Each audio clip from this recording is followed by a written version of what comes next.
ដឹងថាបងអ្នកខំបងជាអ្នកខំសុំតងដែលធ្វើមិនបាន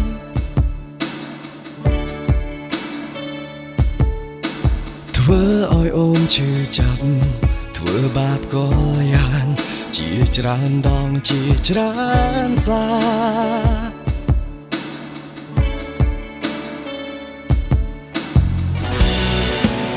វាដល់វេលាដែលមិន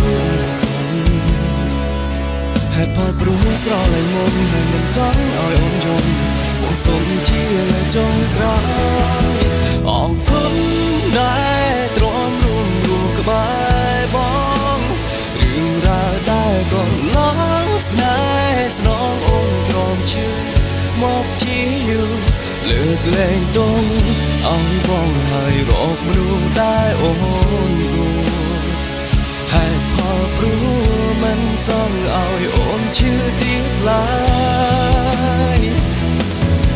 អរគុណដែលទ្រាំរួមក្បែរបងគួរដល់ពេលវេលាដែលនួនអងត្រូវចាចេញទៅ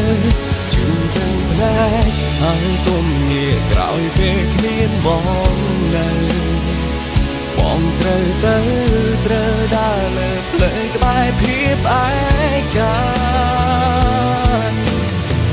ជូនបងជីវ៉ាជួបស្នេហា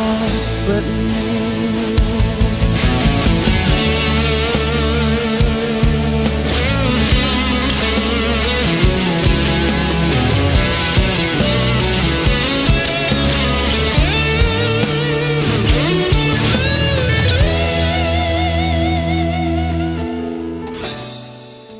វាដល់វេលាដែលមិនអាចបង្ខំ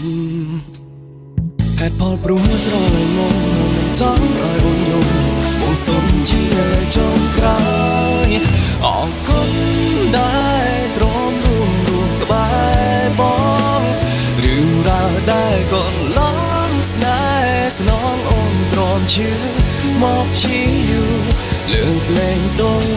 ឲ្យបងហើយរកមនុស្សដែលអូនព្រោះមិនចង់ឲ្យអូនឈឺទៀតឡើយអរគុណដែលទ្រាំរួមក្បែរបងគួរដល់ពេលវេលាដែលនួនអងត្រូវចាចេញទៅជូនទាំងផ្នែកហើយគុំងារក្រោយពេលគ្មានបងនៅបងត្រូវដើរលើផ្លូវក្បែរភាពឯកាអនុសាដែលកន្លងរូបបងនៅចងចាំរុំស្រាស្រាំដែលដេញតាមដល់នៅជាប់ក្នុងចិត្តអូមិនរួយបងសំតចរណៃនិស័យយើងមិនមែនជាគូ